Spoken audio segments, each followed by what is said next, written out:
Today I'll be replacing the oil seal on an automatic transmission output shaft of a 1987 Chevy Astro van. This vehicle has been around for a while, but the information is relevant to many other vehicles. Now the first thing we'll need to do is remove the drive shaft. So let's get to work.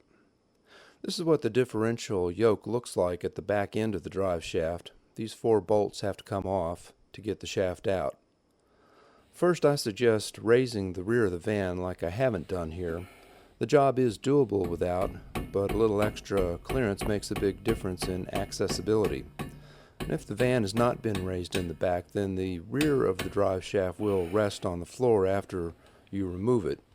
And if you raise the rear of the van, then you'll need to support the shaft with a bungee cord or something, because of the end of the shaft will not reach the ground and will be left hanging from the transmission, which we don't want. So mark the shaft and the differential so you can put the shaft back on the same way it was originally aligned. There are only 2 ways it can go back on, and if you get it wrong it may be out of balance and make a lot of racket at high speed. Now there are 4 8mm bolts holding the rear of the shaft to the pinion yoke, and they're on pretty tight with Loctite in this case, so I'll shock them off with a rubber mallet. It's amazing how strong that little 8mm Craftsman wrench is. Now remember, when you're accessing a bolt from behind like this, the lefty-loosey, righty-tighty thing is reversed. The U-joint fits into the pinion yoke, and getting it loose can be tough. And if you pry on it, don't pry on the U-joint, but pry in between the yokes. Make sure the shaft is supported when it comes off. You don't want it hitting the floor or hanging off the transmission. And remember, 2 of the U-joint caps will be loose, and if they come off, the roller bearings inside may fall out. So it's a good idea to run some tape around the U-joint to hold it together while you're working on it. Now once the rear of the shaft is loose, I can pull the slip yoke from the transmission, and be prepared to catch some transmission fluid when the yoke is removed. You can see a large harmonic balancer on the end of this shaft. It's pretty heavy, so make sure you have it under control when the shaft comes out, or there's some opportunities for some pinch fingers there. The slip yoke, as you can see here, moves on the output shaft as the rear suspension moves. So you want to clean the slip yoke far enough up so that no dirty areas get under your new seal. Now here I'm using a Scotch-Brite to clean the worst areas. If the slip yoke is worn, then replace it. And now is a good time to grease the U-joint. Now is probably a good time to bring up one other thing. The yoke itself can leak. You can see here a small drop of transmission fluid forming under the end of the transmission case, and that's the output shaft seal leaking.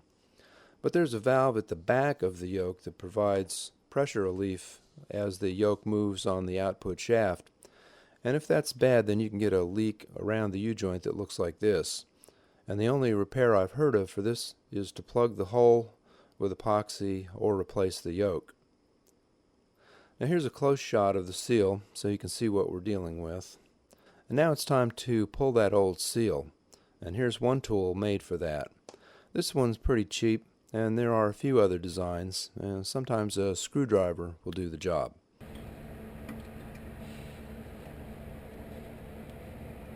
Be careful not to scratch the inside of the seal carrier with this tool,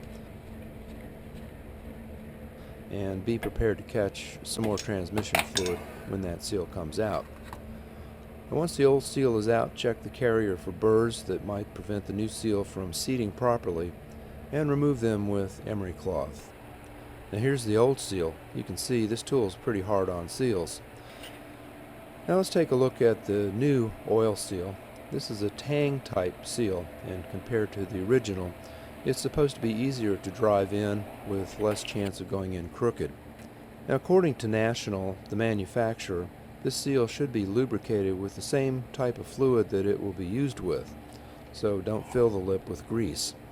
I'm putting on a little RTV on the outside to help sealing to the case. Now it would be nice if you had a special tool that fit around the edge of the seal, but the seal can be tapped in without it. Just be patient and tap lightly on opposite sides to get it started, and be careful not to hit the output shaft. And now we can reinstall the slip yoke. Make sure the van is in gear. You don't want the output shaft moving while you're trying to get the slip yoke back on it. And if the rear of the van is raised, then support the back of the drive shaft. Lube the yoke with some transmission fluid and slide it in. Now I have the back of the van raised and some support for the drive shaft. Take the van out of gear so you can rotate the shaft into position and mount the U-joint caps back into the differential yoke. Get one of the bolts snug down to hold the shaft, Loctite a second, and then remove the first bolt and Loctite that. Well, that's about it. Be sure to check your transmission fluid and top it off if needed.